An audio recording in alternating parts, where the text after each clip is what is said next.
So, hey guys, welcome to our second podcast. This time it will be in English. We have a special guest.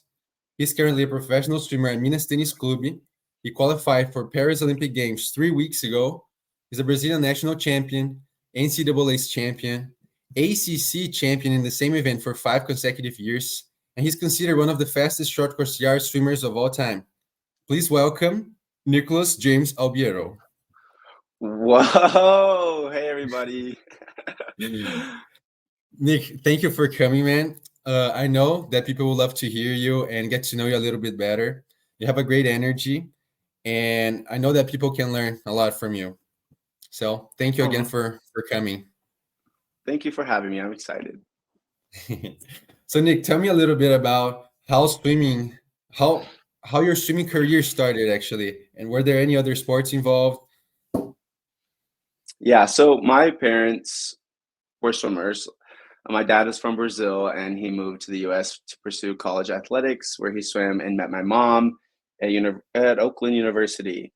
And when they had me and my siblings, we obviously were put into the water to learn how to swim and just be safe around the water because we were around pools a lot. And then yeah, I guess once I grew up, I was playing other sports. I was playing basketball and baseball for my church and swimming as well. But eventually, you get to a point where you have to choose one to kind of pursue full time. Because swimming really did take up a lot of my time. So I Mhm. eventually chose swimming and stuck with that. And then I swam for my mom's club team that she made, Cardinal Aquatics, and she was my coach for a long period of time. And then I swam for my dad at the University of Louisville, same pool, same place. And now I'm a professional swimmer and I live here. So you were always pretty much coached by someone who was family. So started with Yeah. Amy, right? Yeah. So she was And my coach when I was like younger. She really taught me the mhm, basics of of strokes. And then I mhm. had a couple others along the way, especially when I was older, because she was staying with the younger kids. And then my dad was my coach for 5 years, actually six, because I was a professional still in Louisville for 1 year before I moved here. And when did you start swimming really well, or uh, taking swimming more seriously? Yeah, I think I just loved being in the water, and eventually I started, like winning races and stuff. And I'll never Mhm. forget, like I really wanted to break my Kentucky high school state records, who were held by an Olympian, and they had been there for 20 years. His name is Nate Dusing. And my Mhm. senior year, I finally got under those times. And so, yeah, I guess even before that, I started taking it more seriously. I don't know if I ever had like this is what I was meant to do moment, maybe until I got to college. And how was training with your dad? Because you spent a long time training with him, and also your mom. We talked about it. And how was Yeah. training with him? Did you feel any pressure? How did you separated things in your house and in practice? Yeah. Yeah, that was tough to navigate, especially early on. I was so used to having my mom as a coach, and then I kind of got a little break when I was in high school because I didn't have either of them as my coach. I mean, they still would give me a lot of feedback. So it was never like, they were always hands-on still, Mhm. but it was tough. I when I first went to college, I decided that I was gonna be very specific about when he was my dad and when he was my coach. So he would have Mhm. two hats to wear. Like at the pool, he's wearing the coach hat, Mhm. and at home, he's Mhm. wearing the dad hat. But eventually, I realized that I was spending way more time at the pool than I was at home. And so a lot of the time he was just my coach, and I felt like I never really like thought of him as my dad until Yeah. honestly COVID, when we were everything shut down and I was staying at home for a while. Like I really missed out on that dad piece for a couple of years, I think. And so after COVID, I still had a couple more years left of eligibility, and I just said, he's going to wear one hat that says coach dad or dad coach, and he's just going to be Mhm. both. And so I think Mhm. from there on, our relationship grew stronger. I mean, he knows my swimming better than anybody does. And yeah, it was tough at first. I think we were both figuring it out because my brother had Mhm. also done the same thing, and he had a lot of of comments, just like advice to give to me. But I think being at such a high level myself and also my dad together, it was hard to navigate in the first semester. I think I really struggled. I remember like we got into a huge argument at Christmas training about like something. He was on me too much, and I'm like, bro, back away, and Hmm. so I really had to learn that and learn a lot of patience. But he is truly the best. He has the most amount of patience I've ever seen and like the biggest heart. And I think we just managed it so much better after COVID, and we got to accomplish some pretty crazy things as like a father-son duo in the NCAA. Awesome, because that's a combination that worked out pretty well in the end. We're gonna touch on that, but still talking about how did you grow up? Did you have any idols or people who inspired you? Oh man, just swimming or in general? Yeah, I think in general, in any sports.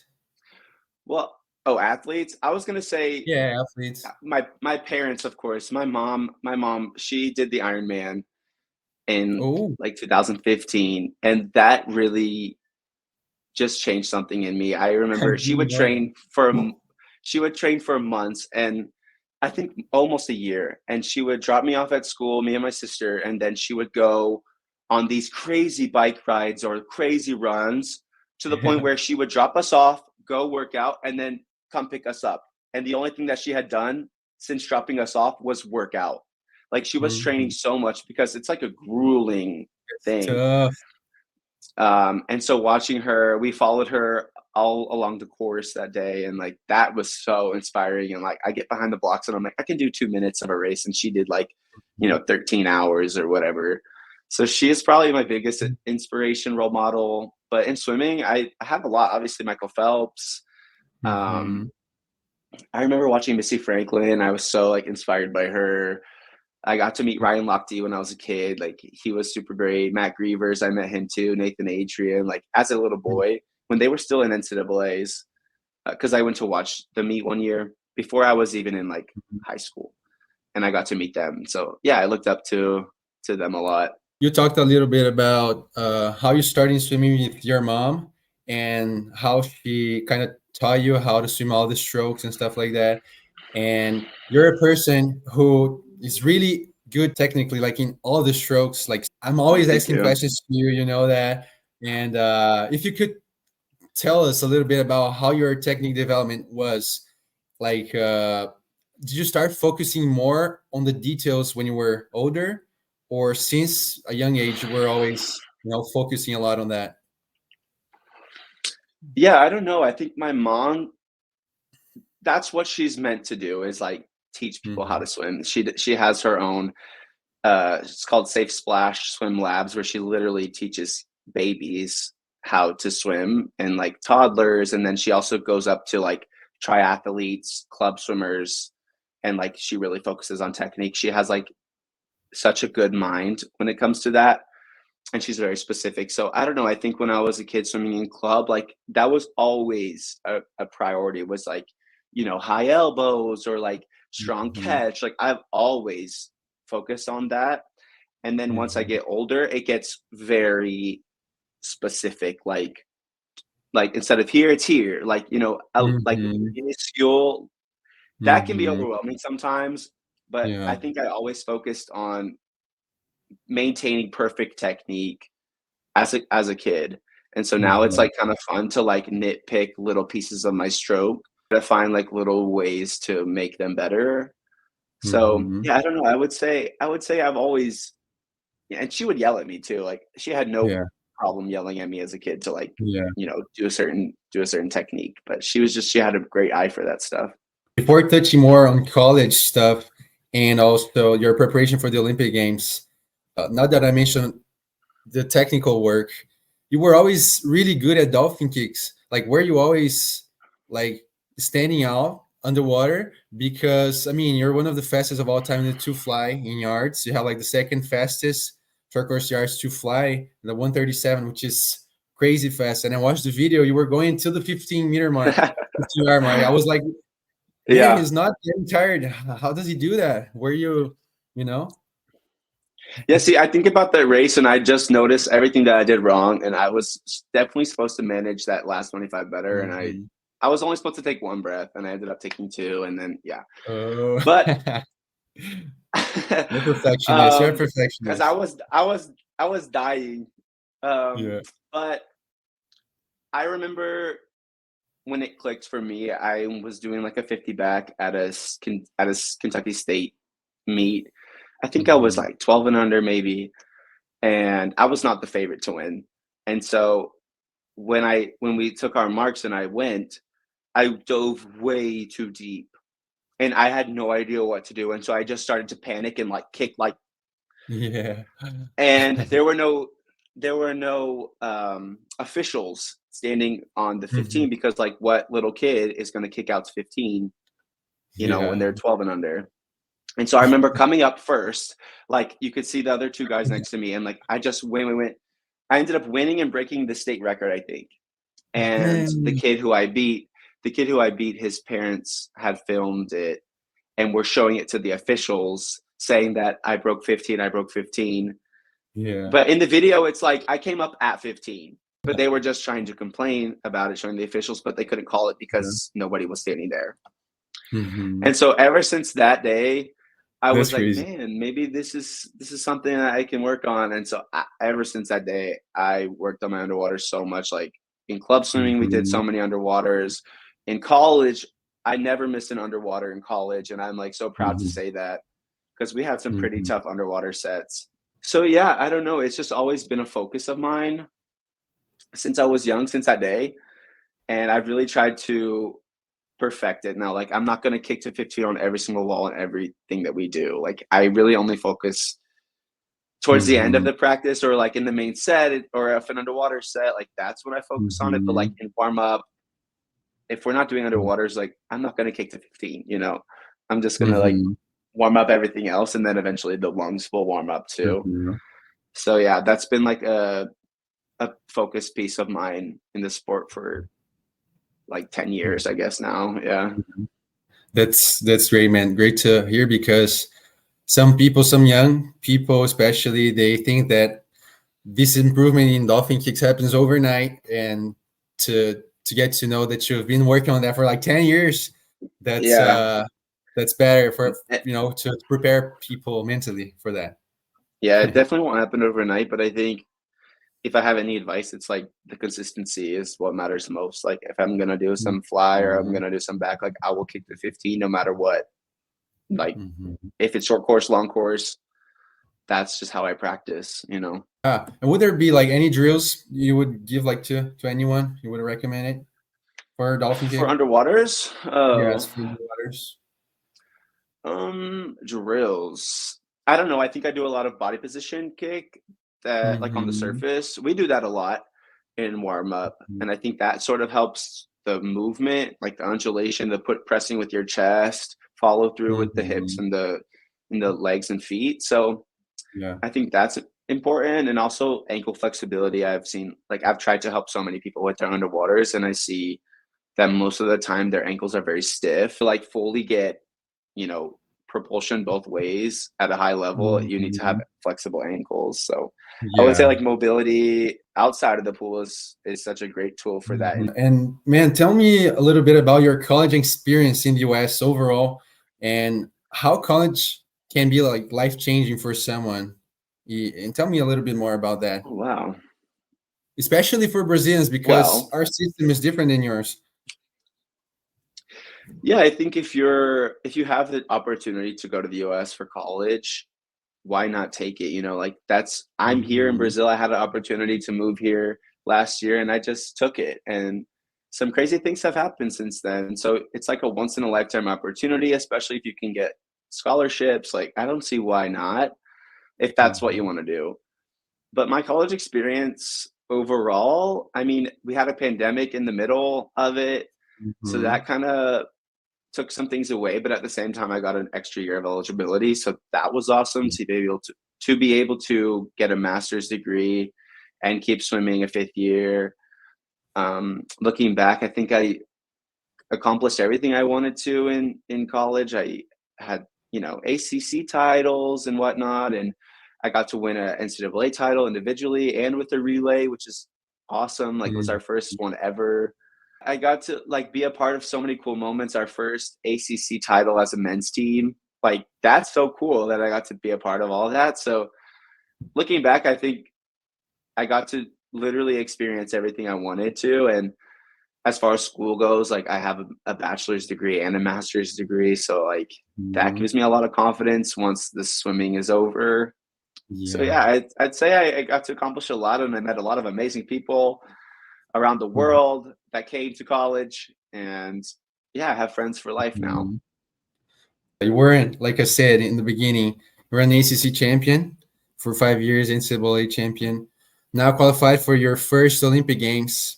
How do you approach things mentally? Is like something like you think I'm gonna enjoy and have fun and see what happens, or you just think about I'm gonna win this, and no one can beat me.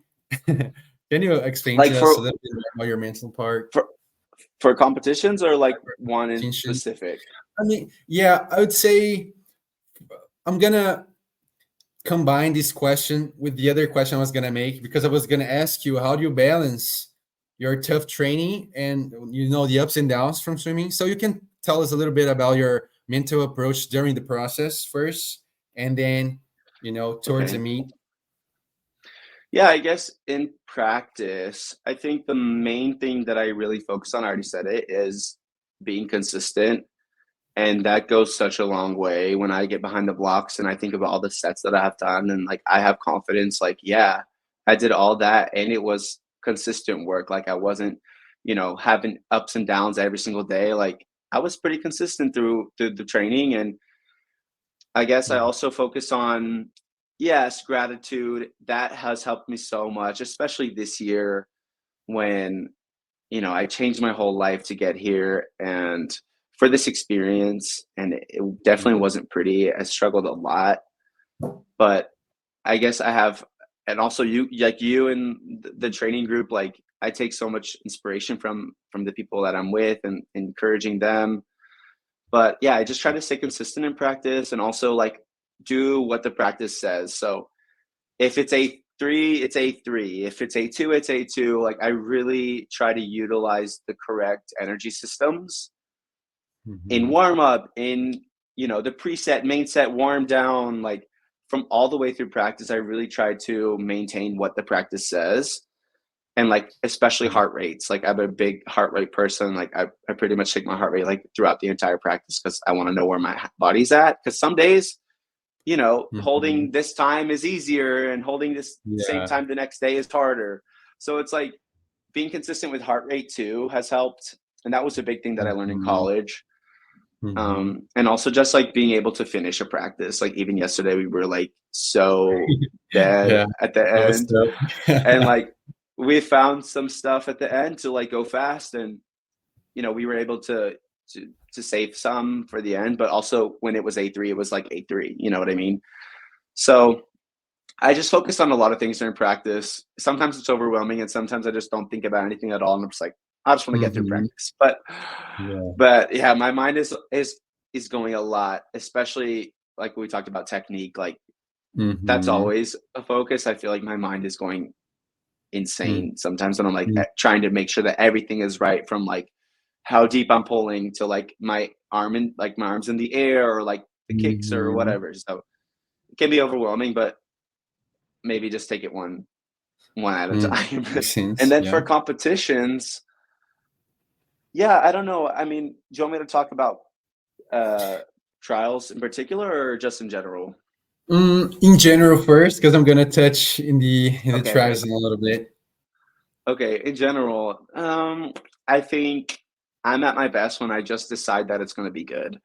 So when I won NCAA's, I think I just decided, like, yeah, I'm going to go and I'm going to win, up against some crazy people and like some of my friends and people who had such good reputations, especially in the long course.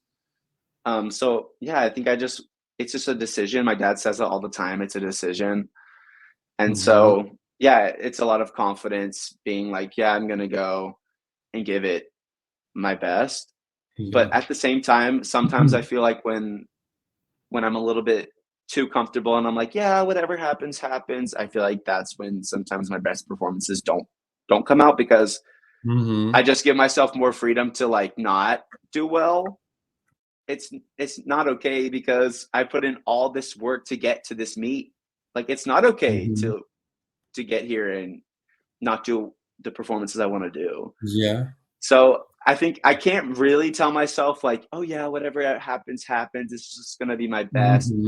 Like, it's like, no, Yeah. I'm gonna go there and check some of these goals off. Yeah. Good to hear that from you, because I think there was a phase I was going through and it was such a tough time, but I think I was saying, whatever happens, happens, just to make myself, calmer, and I wouldn't swim as fast. I could notice that. And then Yeah, when I I think switched that, because I was performing better for sure. yeah, because when you say like, oh, whatever happens, happens, it's fine, whatever, you open the door up for failure way more. Yeah. And it's Yeah. like, no, you have done so much work to get here. You have Mhm. goals. You want to put up your best performances. Why are you going to say whatever happens, happens? No, it's not okay. If it's, Mhm. yes, okay. After whatever happened, happened. Okay. And Yeah. you move on. That's just life. Okay. Yeah. But before the mental preparation, for me specifically, I think I Mhm. don't do as well when I say whatever happens, happens. It's going to be okay. I think the kids are gonna love it. And so, getting more into the professional side of swimming, uh, you moved to Brazil, man. So tell to the people who are watching us, like, why Brazil? Why Minas Tênis? And how was that possible? Because you're American, right? Yeah, so I'm 50-50.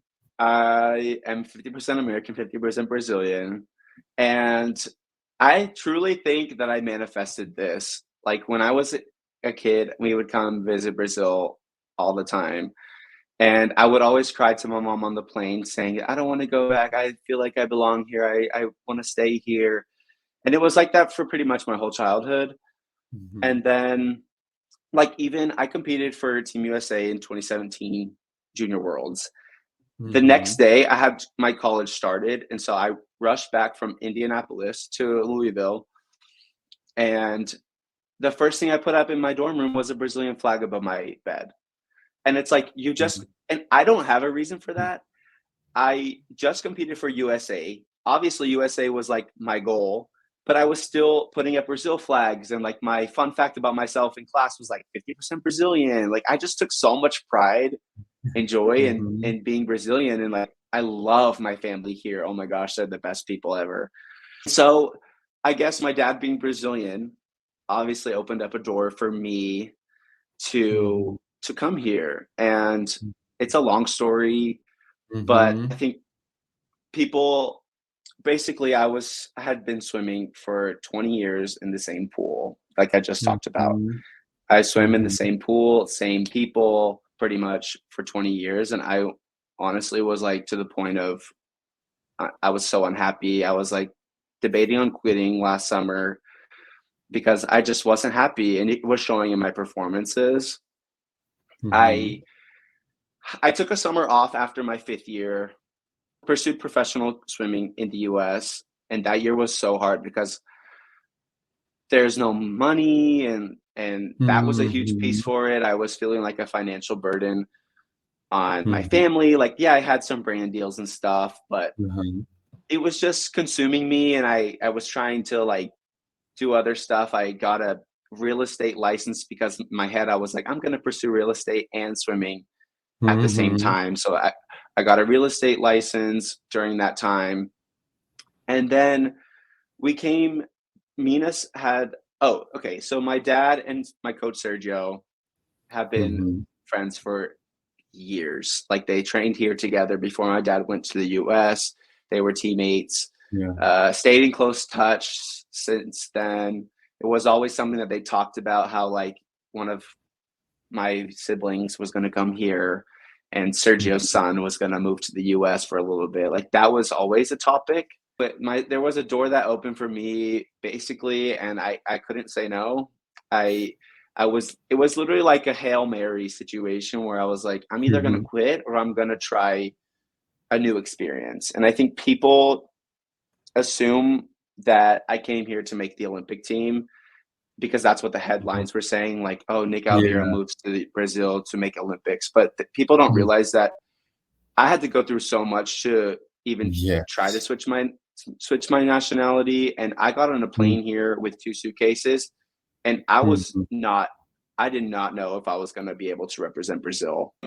I mainly came here to, number 1, save my swimming career. Number 2, Yeah. experience a country that I have always wanted to experience as a kid, learn the Yes. Yeah. language, learn the culture, see my family. It was Mhm. so much more than just, "Oh, yeah, I'm making the Olympics." First of all, I had to go a best Mhm. time, which under new Yeah. training like, That's who knows crazy. what. Crazy. So, I think it's like a common misconception is like, "Oh, of course Mhm. he would move there because he can make the Olympics for Brazil." I didn't even Mhm. know if that was a possibility. My paperwork Mhm. and all of the criteria that I had to meet, I met, but it needed to go through Mhm. so many hands. It needed to go through USA Swimming, Brazilian Federation, Mhm. FINA, World Aquatics. Like there were Mhm. so many opportunities for it to fail. My dad basically said, it's 50-50, but you're Mhm. going to get an experience of a lifetime. So that's For why I sure. said, you know what? Olympics or not, I'm going to move to Brazil and I'm just going to enjoy this moment and Mhm. finally get to pursue a childhood dream of mine and Mhm. learn about so much culture and like meet new Mhm. people and try to learn some Portuguese. Unfortunately, I'm not Mhm. fluent, but You're getting it there. was just it was an it was You just an improved a lot. experience of a lifetime, and I couldn't say no. And so, Mhm. yeah, when you look at my career, it's like, oh, well, of course he's going to take the opportunity because, yeah, he was Mhm. not happy. He was swimming in the same pool for 20 years of his life. Yeah, Mhm. that's so hard. So For sure. that's Yeah. why I chose Mina. Sergio has been super close with my Mhm. dad, and he Mhm. was really he was pushing that on me a lot to say like, if you're Mhm. gonna go to Brazil, like Sergio was the right guy for you. It all happened fast, but Mhm. time also flies, and I feel like I've lived here for much longer. Yeah. And it was such a beautiful story, man. I'm gonna tell you because I know that some people are kind of ignorant and they cannot be as empathetic and see like things from your head, from your side. But since I've always been Yeah, watching you, you were always an inspiration for me since you won your fifth year ACC, and I saw you were coming. I was like, oh my god, this is the first American who was like who had the guts, to switch countries and go through all this process. Because one thing is to learn English when you learn Portuguese first, and it's a totally different thing when you learn English first and then you go to Portuguese, which is a language that comes from Latin. So it's so much harder, and you're doing such a good job, and I'm really proud of you because of that. And thank you. and when you got here, I remember, of course, you needed some help because it was your first time here, and I remember we went to get a haircut together. I was kind of helping you out with this one, and to see you, growing, and now you get a haircut by yourself. You do everything by yourself if we want to. So it just makes me really proud, and I know that everyone on the team feels the same about you. So congrats again, and it all worked really well. You made the Olympic team. I can't really believe it. I watched the Yeah, race with everyone from the team, and we cried. I couldn't stop crying. I was like a baby. And I'm not a guy that cries a lot, but your race was crazy, man. And that yeah, leads me to ask you, like, what was going through your head before that two fly? Because when you were behind the blocks, it was, everything was going through my mind, like everything that you've been through and all the tough moments. yes. I was like, oh my god, what is he thinking? Yeah, well, first of all, thank you. I needed so much help, and I was struggling so much when I first moved here, and so many people helped me, and they were so quick to Mhm. help. And I don't know if that's super common, and I just couldn't be more grateful for like people like you, my teammates, the coaches. They would always help me. And I remember Tiago would have to sit with me for hours waiting for all Mhm. these appointments to make like to get certain documents that I needed. And I just struggled a lot, especially moving from home. I'm the first sibling to ever Mhm. leave the city of Louisville. Yeah. I moved to another country. So yeah, it was really tough on me. And thank you for saying that. But Mhm. behind the blocks, I think I was thinking that. I was thinking like this isn't just for me. And Mhm. of course it is for me. It's so awesome, but I wanted to sort of say, I guess, thank you to like the people who helped me get here, and my parents were able to be there, and just looking up at I couldn't even like look at you guys before the race because I wanted to cry already. So Mhm. yeah, when I touched the wall, I just like I heard the screams and I saw you guys, and like I just couldn't help but cry because of it had been so hard for me, and so many Mhm. people helped me. And honestly, I think I don't know. I was so my story in Brazil is kind of crazy as far as competitions go because my first meet in Brazil, I was sick. In Recife, I was sick, and then Oh, yes. Yes. then we had a couple meets here at Minas that were okay, and then I swam terribly at Finkyo. I went home for the holidays, and I really didn't know if I was going to come back. Went to Rio. That training camp was like so fun for me. I needed Mhm. that, and then I got the flu before Westmont in the U.S. I ended up swimming okay there, but still, I was out for the whole week before, like 2 weeks before.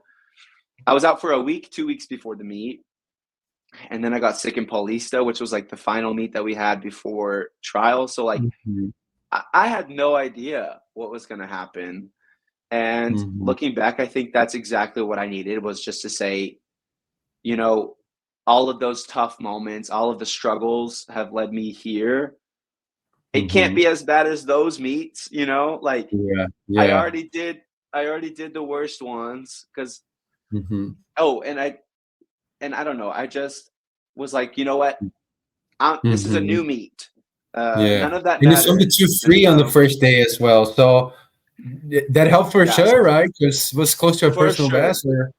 Yes, yes. That swimming the 2 free was the best thing for me, and I didn't know if I really wanted to do that, but I was like, "We're gonna do it."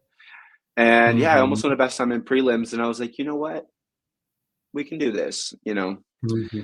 But and I remember swimming in the prelims, the 200 fly. I wanted Mhm. to put up a solid swim. I didn't, Mhm. go full out, but I wanted to still Yeah. put up a good one. Never forget how painful that last 25 was, but I was literally just thinking about everything that I've been through, and like that really gave me the Mhm. energy to finish. For sure. And yeah, it's just a special moment that I'll always Mhm. cherish and look back on and probably cry Mhm. when I watch it. And I'm just so Mhm. grateful. Yeah.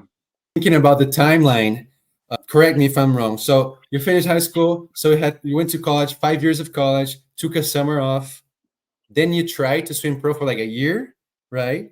Yeah. And Hmm. then you came to Brazil, stayed for pretty much a year. You came here, you got sick at the Recife meet, right? Then you had Finkyo, which wasn't as good as you thought, right? And then Yep. before this semester, you went home, you spent some time with your family, and have been through a tough time deciding if you should have stayed or not. And Yep. then you just came back and kind of make the team, to summarize the whole thing. You made the team, everything worked out. So, what kind of advice could you give to someone who wants to compete in the Olympics? Oh my gosh. Oh, well, first of all, I want to say that I came back mainly because I felt like I didn't give Minas and Sergio a fair chance because the season that Mhm. we had when I got here was really short For before sure. Finkyo. And in Mhm. Finkyo, I just think I wasn't adapted. I was like Definitely. cramping all the time. And even in the races, I was cramping, and I was swimming in lane zero, and like Mhm. I all of the remember. things combined. And yeah, it was not good. That's why I really came back because I was like, I can't leave a dream like this on that note. I think I would have regretted my whole life if I didn't come back and was just like, yeah, Mhm.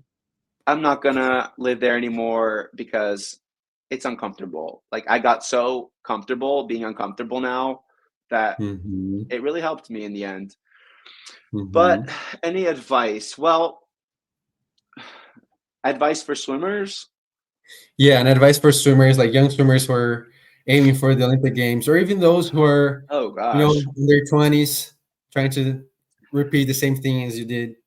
I mean, it's hard to Yeah. repeat the same thing, of course, but you know. I would just say, oh man, take risks and it's possible. Mhm. Like if you would have told me Mhm. last year that I would be in this situation, would have been like, you're joking. I took a Yeah. risk. Yeah, I took a huge risk to follow dreams, yes, Olympics, but like to live in Brazil was a huge dream of mine. And like that was the Mhm. main priority. Had I not Mhm. made the Olympics, I would still be so grateful with this experience for being able to live Mhm. here. And even moving forward in my swimming career, like, yeah, maybe I missed the Olympics, but there would be more opportunities in the future to Mhm. represent Brazil, especially short course. And Mhm. because the USA, their selection for the short course meets are a little Mhm. bit unfair just because they choose from long course times. Yeah, So yeah. I thought, okay, well, maybe I'm not going to be approved in time or I'm not going to make the team. It's fine. I still have this opportunity or this Mhm. experience. And Mhm. moving forward in my swimming career, if I continue to swim, I will still have so many more opportunities because of Yeah, yeah. this experience. So my advice really is just follow your heart, follow your dreams. I know that's so cliche, but it's so true and it can happen to anyone. Like seriously, if you would have told me that a year ago, I would have been like, there's no way. I'm not happy right now with the swimming. Like, Yeah.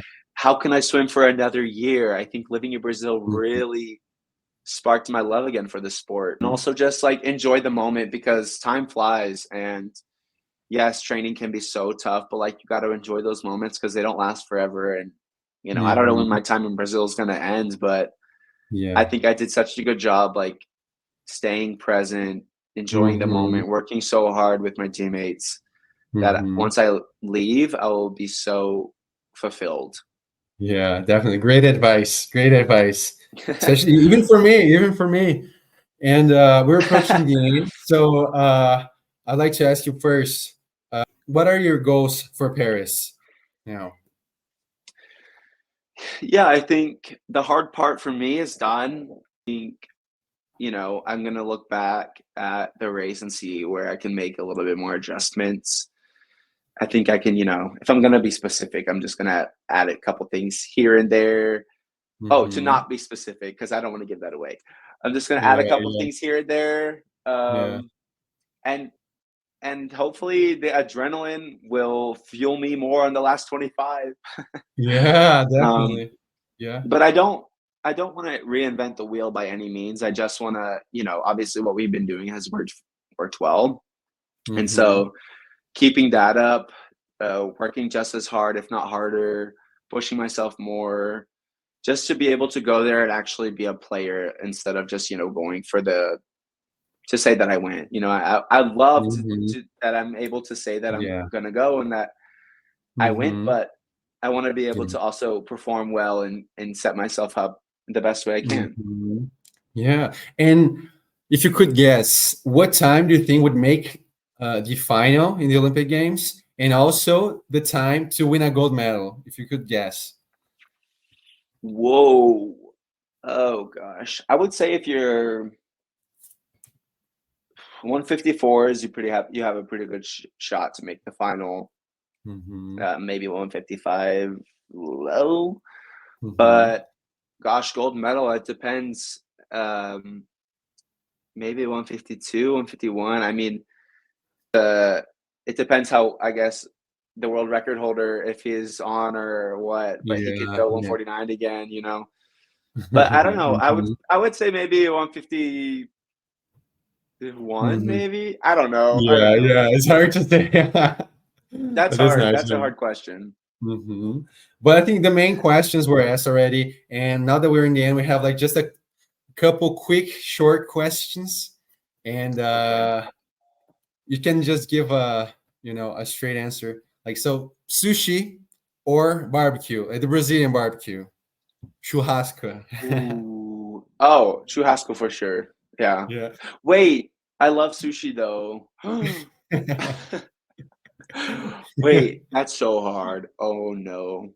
No. Okay, I'm gonna say churrasco for today. Churrasco. Okay, I'm with you on this one. Pizza or burger? Burger. Burger. And what did you have for breakfast today? Oh, I had two eggs scrambled with salt, Mm. and I Mm, had two little pieces of toast with peanut butter, banana, and honey.